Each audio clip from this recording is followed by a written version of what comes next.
ইসরায়েলে ইরানের হামলার ঘটনার উদ্বেগ প্রকাশ করেছে চীন। দেশটির পররাষ্ট্র মন্ত্রণালয় ইসরায়েলের উপর ইরানের প্রতিশোধমূলক হামলার প্রতিক্রিয়া জারি করার এক বিবৃতিতে সব পক্ষকে শান্ত ও ধৈর্য ধরার আহ্বান জানিয়েছে।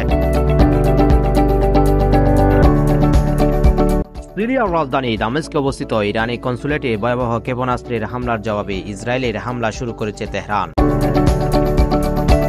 তাদের সঙ্গে যোগ দিয়েছে ইয়েমেনের ইরানপন্থী সশস্ত্র গোষ্ঠী হিতো।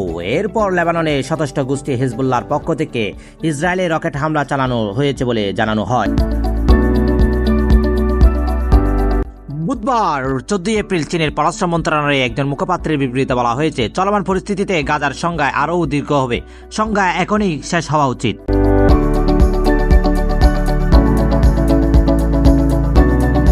মুখপাত্র আরও বলেন, গত 25 মার্চ জাতিসংঘের নিরাপত্তা পরিষদের অবলম্বে যুদ্ধবিরতি আহ্বান জানিয়ে যে প্রস্তাব গৃহীত হয়েছে তা বাস্তবায়নে আর বিলম্ব করা উচিত নয়। এই অঞ্চলে শান্তি এবং গঠনমূলক ভূমিকা পালন করার জন্য প্রভাবশালী দেশগুলোর প্রতি আহ্বান জানানো হয়েছে।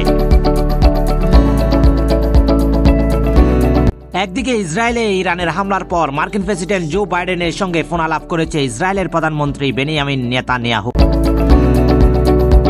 সে হামলার জবাবে শনিবার 13 এপ্রিল রাতে ইসরায়েলের ভূখণ্ড লক্ষ্য করে কয়েক ডজন ড্রোন ক্ষেপণাস্ত্র নিক্ষেপ করে ইরান। তাদের সঙ্গে হামলায় যোগ দিয়ে ইয়েমেনের ইরানপন্থী সশস্ত্র গোষ্ঠী হুতি। এরপর লেবাননের সশস্ত্র গোষ্ঠী হিজবুল্লাহর পক্ষ থেকেও ইসরায়েলের রকেট হামলা চালানো হয়েছে বলে জানানো হয়।